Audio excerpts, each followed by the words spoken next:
Okay. And so back into Photoshop. So for this guy right here, turn off your depth of field if you've actually still got that on. You need to do this snow work before we do the depth of field, because the depth of field it's got to be a part of the depth of field layer if we're going to actually do this part. So it doesn't look as good if you've got it on and then we add snow that appears to be in focus all the way from forward to background. So anyway, it's just going to be easier to actually do, to turn both of them off. So the fake depth of field one that we did with the Gaussian blur, have that one turned off. Let's go ahead and turn the figure back on. Okie dokie. So actually, for that matter, let's just start at the very beginning. So if you go to your history palette and just click on the depth of field at the very beginning, it's going to get rid of all those other layers that we added to actually do this work, and we can actually just kind of start from scratch here. So with that selected at the very top, it gets us back to the way the file was opened up.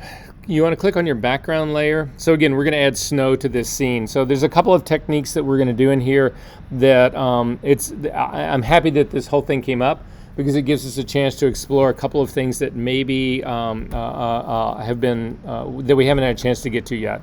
So we're going to start with the background to begin with, and again, we're going to put snow in the background. I'm not going to put snow on her yet. We'll sort of see how this whole part goes, but you need to create a blank layer above the background. So just click on it. I've just added, again, the little box at the bottom of the layers palette. That's a square with a plus in the middle. We're going to add an empty blank layer to that. Then click on your foreground color picker to open up the color picker. And in this case, we're going to actually type in a value. I'm going to type in the red value. I'm going to type in 245. I'm going to go to the green value in 245. And then the blue and do 245. Actually, let's take it. I'm going to do a different thing here. Let's try this instead. Hit cancel out of that. Throw that background, because this way we'll be able to change the color. So just throw that empty layer away, and instead, right above your background layer, we're going to add a solid color. It's going to get us the same place, but in the solid color, type in that 245, and then go to the green and do 245, and the blue 245, and say OK to this. And so this is going to be the color of our snow. So again, it's covering our entire background. It does have a layer mask on it, and it does have a color fill. But now what I want to do is I want to I need to let the background part, the shadow part of the background part, bleed through this. So to do that, if you come over to the far right-hand side of your color fill layer and double-click, it'll open up your blending modes.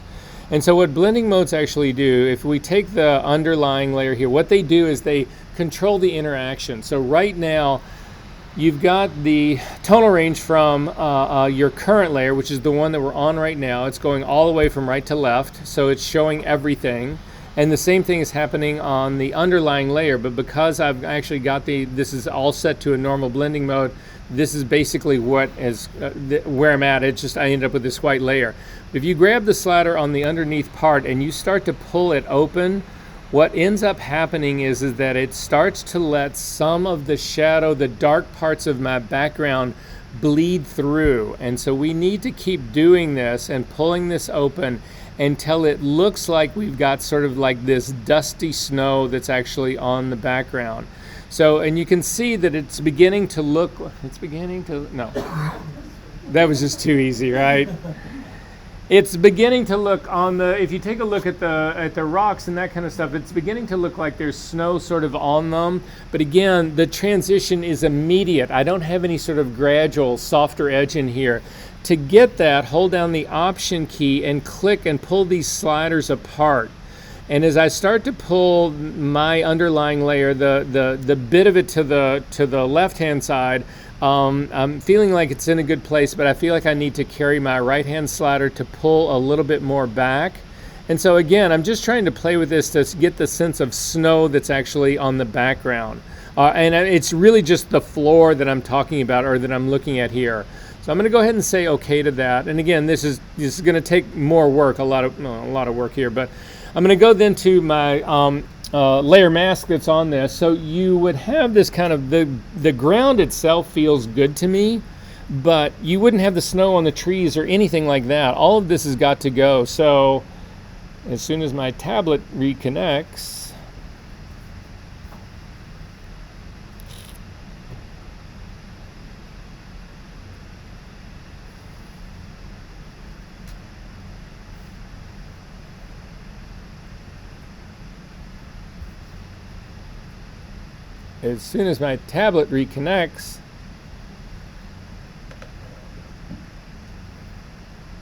thank you.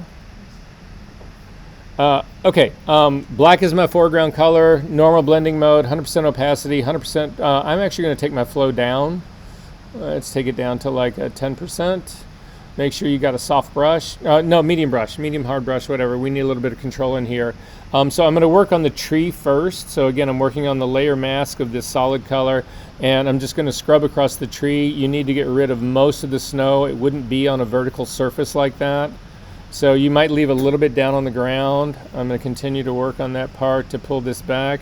Make my brush considerably smaller. You need to get the snow off the sides of the trees that are in the background. So all the, the really strong branches and that kind of thing that's in the background, all of that part needs to come off.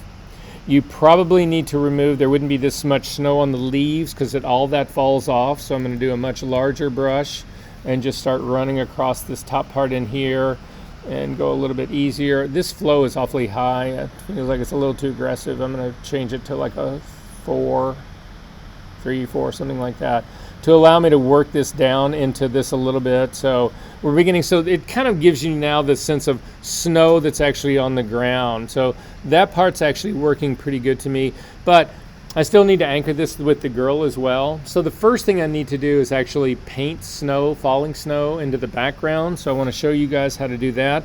We're going to do this just above the layer that we're on right now.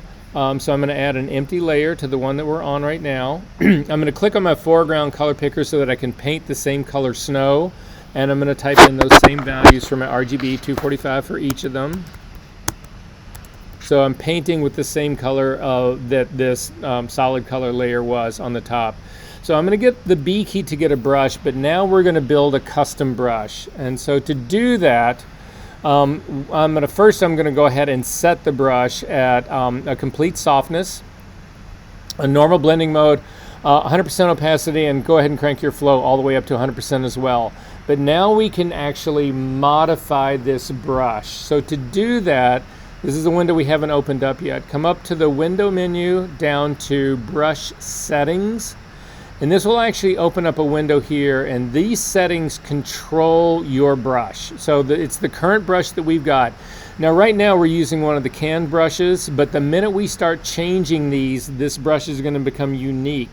You can go ahead and save this brush. So that's basically what we're going to do. We're going to build a snow brush.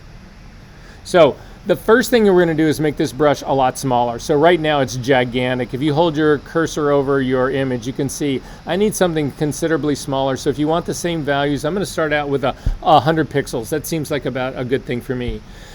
Then I'm going to come down to the bottom where it says spacing here. If you actually click on the spacing slider, so again, look up at my screen to see where I'm at if you don't know where I'm at, and click on it and start to drag this to the right, what you'll see is that it actually starts to, when you're working in a digital world, there is no such thing as a complete smooth stroke. What ends up happening is that as you start to drag your cursor along the line with a brush, what happens is that you have these discrete dots of brush that if they're close enough together, they give you the illusion that it is a continuous tone, it's a continuous stroke.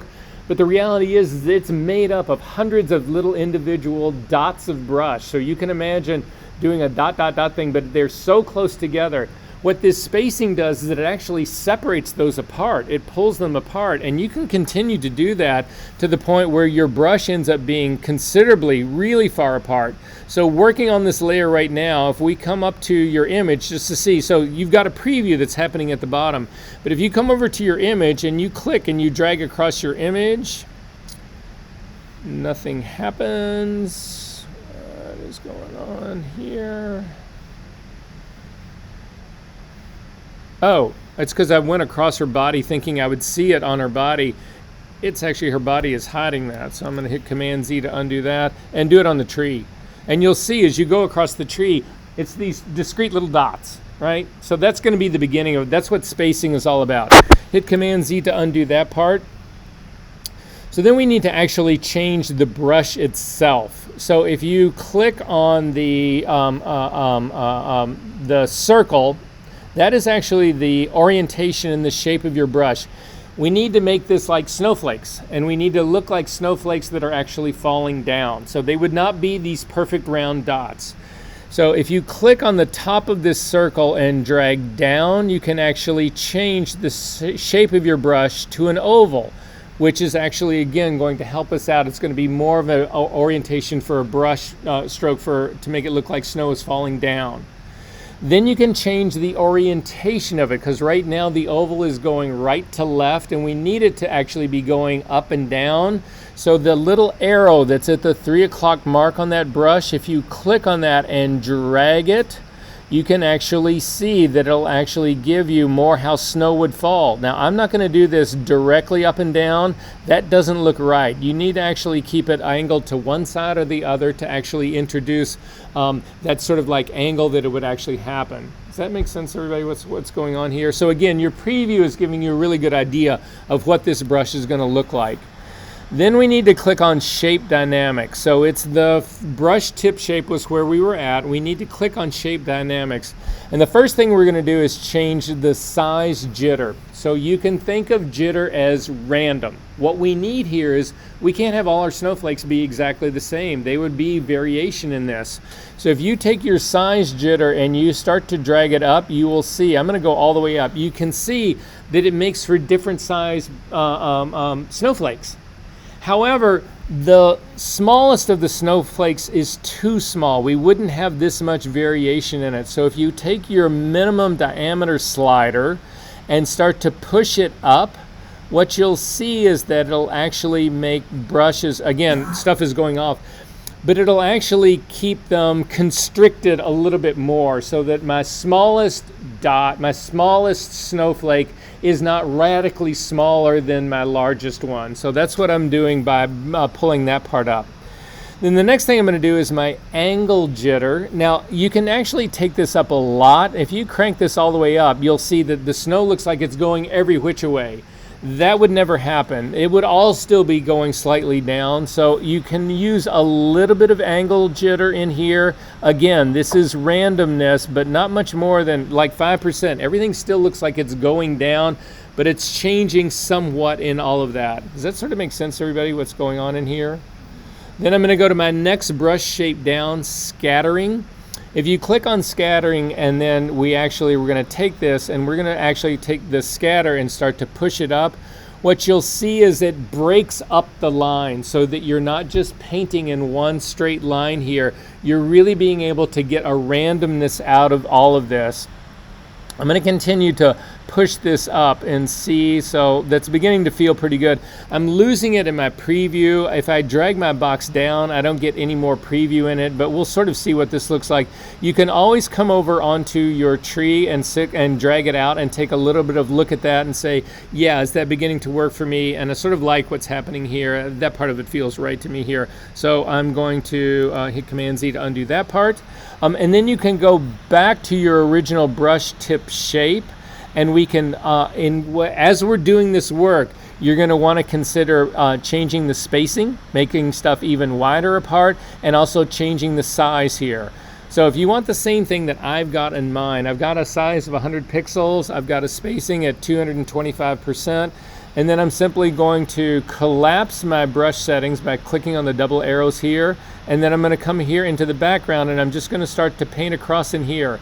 And when I do that, it just seems too much. It seems like I'm hitting this too much. There's too many snowflakes, too quick in here in the background here. I don't like that part, so I'm going to hit Command Z to undo that. I'm going to open up my brush tip shape again. So it is now collapsed on the side. If you click on this, it'll actually open that little icon. It'll open it back up. If it doesn't open back up, or you closed it inadvertently, just go back up to the window menu and come back down down to brush settings again. You really need to crank the spacing considerably. So I'm going to jack my spacing up to like a 680%, and then I'm going to just test it on the background. And this feels better to me. It allows to give me a little bit more control in the background. So this is what I'm going to go with. And I'm just going to start running it across the background, and I'm not going to hit it too heavy or that kind of stuff. I'm staying away from the girl because this is now snow that's actually in the background. And now this is all happening on this layer right here. If you feel like you've gotten it too heavy or it's too connected together, whatever, you can add a layer mask to this. So simply add a layer mask to that. And then with black as your foreground color, actually, I take that back. Let's not do a layer mask on that because it means we're going to have to change our brush. So I'm going to get rid of that layer mask. Instead, I'm going to delete the layer mask. Instead, I'm going to just hit the E key to get the eraser. And in the eraser, I can come in and I can just erase. You can crank your flow all the way up on your eraser, whatever. So you can go in and you can cherry pick where you want to actually eliminate parts here. But it's a way to fine tune that. Then I'm going to add another layer on top of this, and I'm going to go back into my brush tip shape, and I'm going to make it, oh fuck, I've just lost all of those settings. Well, so we're going to make it again really quickly. I'm going to crush this, change its angle down, crank its spacing way up, click on my shape dynamics. There is a size pressure that has come on in here that shouldn't be in here.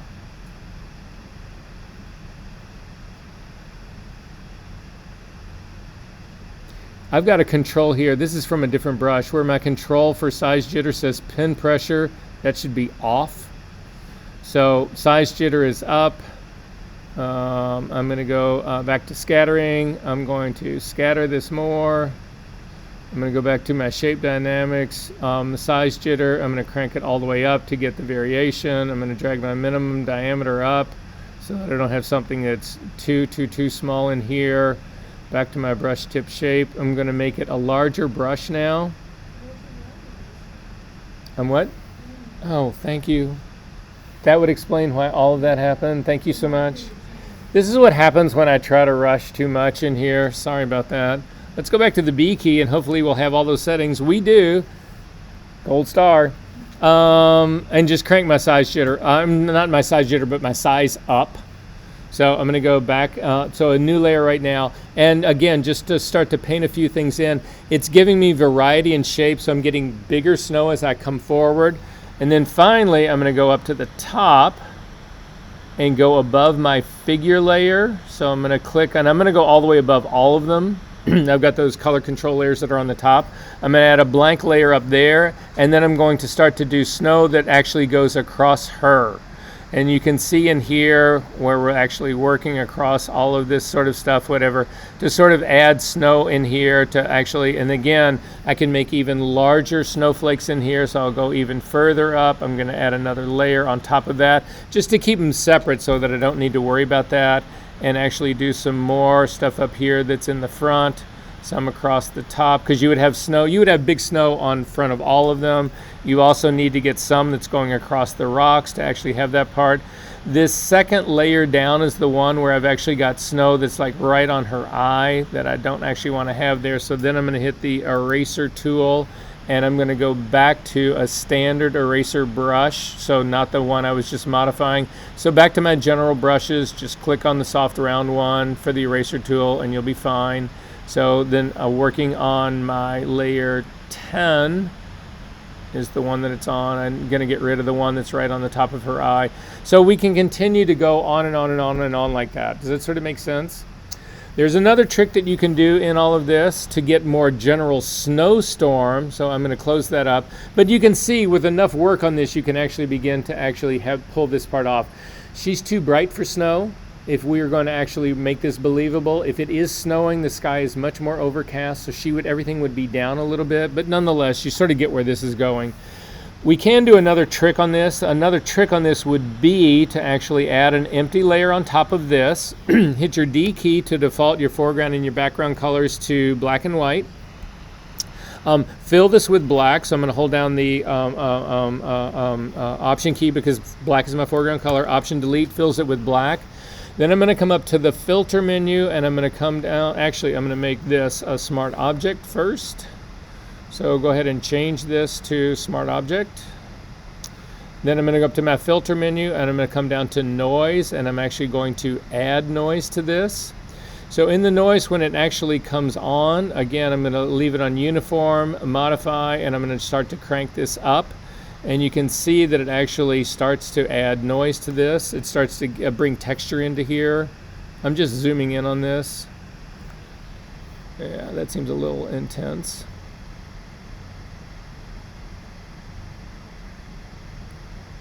Yeah, so I'm going to leave it like 100% here. I'll go ahead and say okay to that. It's going to make the snow way too small, so I need to make it larger. So I'm going to transform this thing. So I'm going to scale this. And so I just hit Command T, brings up my transform dialog box, click on the link between width and height, and actually crank this way up, not that much.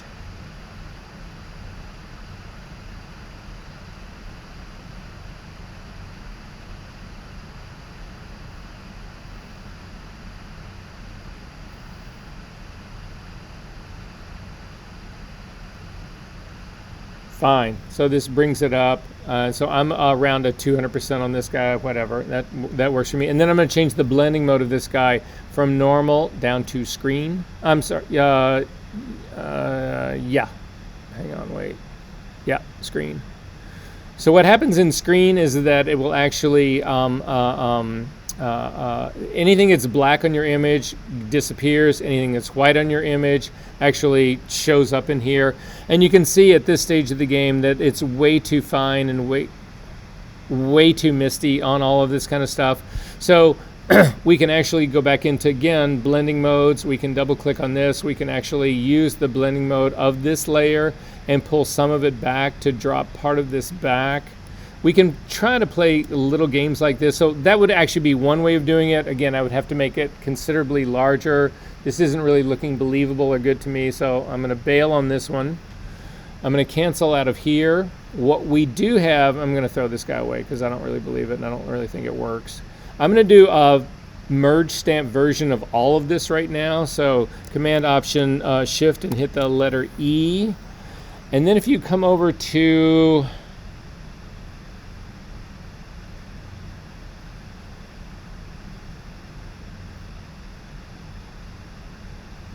where are you?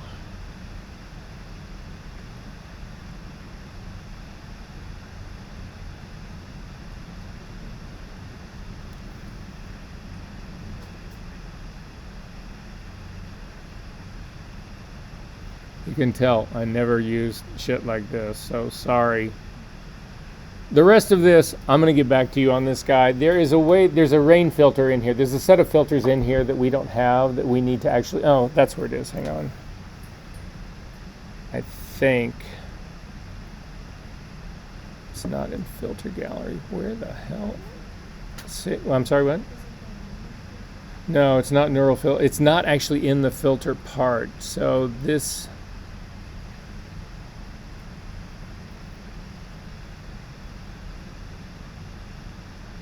we've got to add it to this. And anyway, I'll get back to you guys on all this because I want to get to everybody else's stuff here really quickly. But this will actually get you really a good start in here. And if you vary the brush, frankly, I think that using the brush and the blending mode stuff to get on the ground, whatever, puts you into a much better space. It's just more control.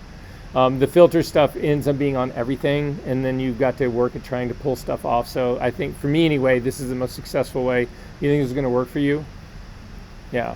Because this is for your inside the snow globe part. Yeah, this will work great for you. Yeah, cool.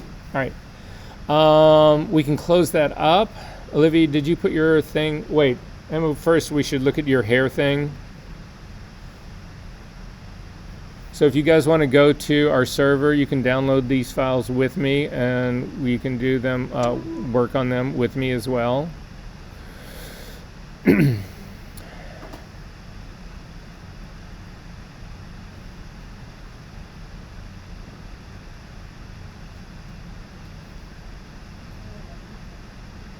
I'm sorry, what?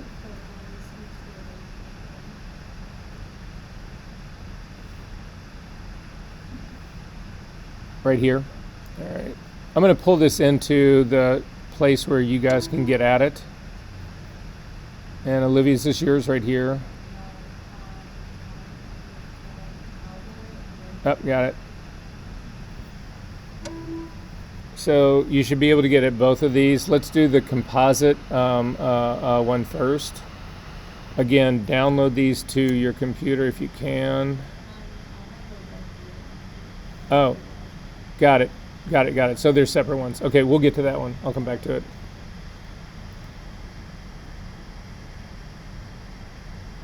Ooh, big boys.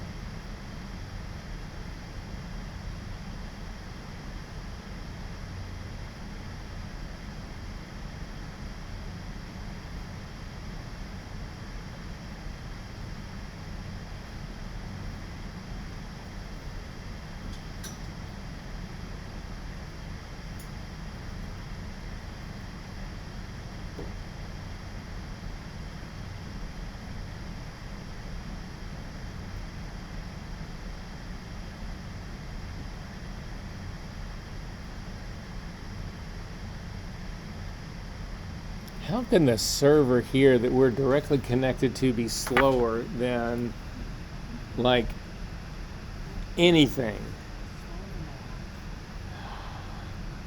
It's got to make you feel great though, doesn't it? Right. Thank God there's something in life that's slower than your laptop. All right, I'm going to pause